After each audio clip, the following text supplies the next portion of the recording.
Good morning India. मेरे YouTube channel D space AD पर आप सबका स्वागत है। दिस इज एंकर दीपक, तेल कम रोशनी ज़्यादा। तो दोस्तों, एक बार मैं फिर हाजिर हूँ आप सबके सामने एक नई स्टोरी के साथ, एक नई मोटिवेशन के साथ। तो दोस्तों, आज मैं बताना चाहूँगा अपनी स्टोरी के थ्रू कि हम लोग दान कैसे करें। एक्चुअली कोरोना का माहौल चल रहा है और बहुत लोग परेशान हैं, बहुत ज़रूरतमंद लोगों को ज़रूरत है हेल्प की, तो लोग हेल्प भी कर रहे हैं, बहुत अच्छी बात है। लेकिन हम हेल्प किस तरीके से करें, हम दान किस तरीके से करें कि लोगों को छोटा महसूस ना हो। तो इसी का उदाहरण मैं आप लोगों को आज देना चाहूँगा एक स्टोरी के थ्रू। और जिनका उदाहरण देने में जा रहा हूँ, उनसे बड़ा दानवीर ना आज तक कोई हुआ था, ना हुआ है और ना शायद कभी होगा। जी हाँ, मैं बात कर रहा हूँ दानवीर कर्ण की। इस नाम से सब लोग भली भांति परिचित हैं। तो चलिए स्टोरी स्टार्ट करते हैं। तो एक बार क्या हुआ, भगवान श्री कृष्ण और अर्जुन कहीं जा रहे थे, तो भगवान श्री कृष्ण अचानक ही कर्ण की तारीफ करने लगे। अब अर्जुन को थोड़ी ईर्ष्या हुई कि भगवान हमेशा उसी की तारीफ क्यों करते रहते हैं। तो उन्होंने ईर्ष्यावश पूछ ही लिया कि भगवान ऐसा क्या है कर्ण में जो आप हमेशा उसकी तारीफ करते रहते हैं, वो सूत पुत्र, उसमें ऐसा क्या है मतलब जो आप हमेशा ही उसकी तारीफ करते रहते हैं। तो भगवान श्री कृष्ण मुस्कुराए। तो भगवान श्री कृष्ण ने कहा कि अर्जुन, मैं तुम्हें ज़रूर समझाऊंगा आज ये बात, और एक उदाहरण देकर समझाऊंगा। तो भगवान ने अपने चमत्कार से 2 पर्वतों को स्वर्ण में परिवर्तित कर दिया, मतलब सोने के 2 पहाड़ खड़े कर दिए। उन्होंने कहा कि अर्जुन जाओ, गांव वालों को बुलाकर लाओ और उनसे कहो कि ये सोना तुम उनमें बांटोगे और सारा सोना गांव वासियों में बराबर बराबर मात्रा में बांट दो। अर्जुन आज्ञा लेकर बड़े प्रसन्न होकर गए। उन्होंने गांव वालों को बुलाया और गांव वाले से बोला, आप एक लाइन में खड़े हो जाइए, मैं आप सब लोगों को ये सोना बांटूंगा। तो सब लोग बड़े खुश एक लाइन में लग गए, सोना बांटते रहे। काफ़ी देर हो गई बांटते बांटते। तो देखते हैं क्या हुआ कि जो लोग पहले लाइन में आ चुके थे वो दोबारा लाइन में आके लगने लग गए। अब ये देखकर अर्जुन बड़े आश्चर्यचकित हुए कि मैं तो उनकी ज़रूरत के हिसाब से इन्हें दे रहा हूँ और ये फिर भी दोबारा आ रहे हैं। अब अर्जुन को काफ़ी वक्त बीत चुका था, अर्जुन थक गए थे। तो अर्जुन बोले कि प्रभु, मैं आपसे क्षमा चाहूँगा, माफ़ी चाहूँगा, लेकिन मैं ये पूछना चाहता हूँ कि ये आपकी जो परीक्षा है कब समाप्त होगी, क्योंकि मैं बहुत थक चुका हूँ, मुझे विश्राम की आवश्यकता है।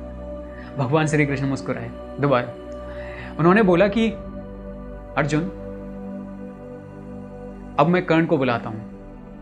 उन्होंने कर्ण को बुलाया, कर्ण आए। कर्ण ने पूछा कि प्रभु क्या आज्ञा है मेरे लिए। कर्ण को भी सारी चीज़ें वैसे ही बताई भगवान श्री कृष्ण ने जैसे अर्जुन को बताई थी। अब कर्ण गए और उन्होंने गाँव वासियों से बोला कि हे ग्रामवासियों, ये जो 2 सोने के पर्वत आप लोग देख रहे हैं, इन्हें मैं अब आपके अधीन करता हूँ, मतलब आपको सौंपता हूँ। आप अपनी ज़रूरत के हिसाब से ये सोना अपने आप में बराबर बांट लीजिए। और ये कहकर कर्ण वहाँ से चले गए। अब ये देखकर अर्जुन बड़ा आश्चर्यचकित हुआ कि ये ख्याल मेरे दिमाग में क्यों नहीं आया। तो भगवान श्री कृष्ण ने कहा, देखा अर्जुन,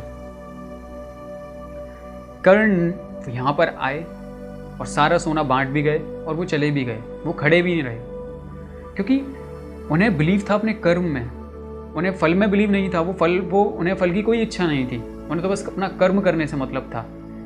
उन्हें उस सोने में ऐश्वर्य और सम्मान नहीं दिखा जो तुम्हें दिखा, क्योंकि तुमने लोगों को लाइन में खड़ा किया। तुम चाहते थे, तुम एंड तक इसलिए खड़े रहे कि लोग ये सोना पाकर तुम्हें सम्मान देंगे और तुम्हारी वाह करेंगे। तुम में लोभ था। हम जब भी दान देने जाते हैं ना, तो उसके बदले में हमें कुछ चाह नहीं रखनी चाहिए। ये कहते हैं ना कि नेकी कर दरिया में डाल, ये सही कहावत है। अगर हमें किसी की हेल्प करनी है तो इस तरह से करिए कि उसे छोटा महसूस ना हो। इस तरह से करिए कि आप बदले में ये ना चाहें कि मेरी पब्लिसिटी हो, लोग मेरी वाहवाही करें। तो दान का ये समाप्त हो जाता है। ये छोटी सी स्टोरी हमें बहुत बड़ी सीख देती है। तो प्लीज़ मैं आप लोग से रिक्वेस्ट करूँगा और ये आशा भी करूँगा कि आज के बाद लोग जो मेरे को देख पा रहे हैं वो अगर किसी की हेल्प करेंगे, ज़रूर हेल्प करना बहुत अच्छी बात है, हेल्प करेंगे, लेकिन थोड़ा इस तरीके से करेंगे कि दूसरे वाले को छोटा महसूस ना हो और हम उसकी बहुत ज़्यादा पब्लिसिटी ना करें। हम पब्लिसिटी के लिए ना करें, लोगों को ये दिखाने के लिए ना करें कि हम कितने महान हैं, हम कितने अच्छे हैं, हम दानवीर हैं, ये सब करने के लिए ना करें। तो जो हमारा इतिहास है ना, ऐसे ही बहुत सारे उदाहरणों से भरा पड़ा है। इसीलिए लोग कहते हैं मेरा भारत महान। एक्चुअली लोगों से पूछा जाए ना कि मेरा भारत क्यों महान, तो लोगों को, बहुत सारे लोगों के पास इसका जवाब नहीं है कि मेरा भारत क्यों महान। मेरा भारत इसीलिए महान क्योंकि मेरे भारत में दानवीर कर्ण जैसे लोग हुए, मेरे भारत में भगवान श्री कृष्ण जैसे लोग हुए, मेरे भारत में ना जाने कितने लोग हुए जिनके बारे में मैं आपको नेक्स्ट वीडियोस में बताता रहूँगा, जिसके बाद जिन्हें सुनने के बाद आपको फील होगा, आप भी प्राउड फील करेंगे कि हाँ, आप भी कहेंगे प्राउड से कि मेरा भारत महान। तो दोस्तों, इसी इंस्पिरेशन के साथ, इसी मोटिवेशन के साथ आप भी कुछ ऐसा करिए कि लोग आपको देख कर कहें कि हाँ, मेरा भारत महान।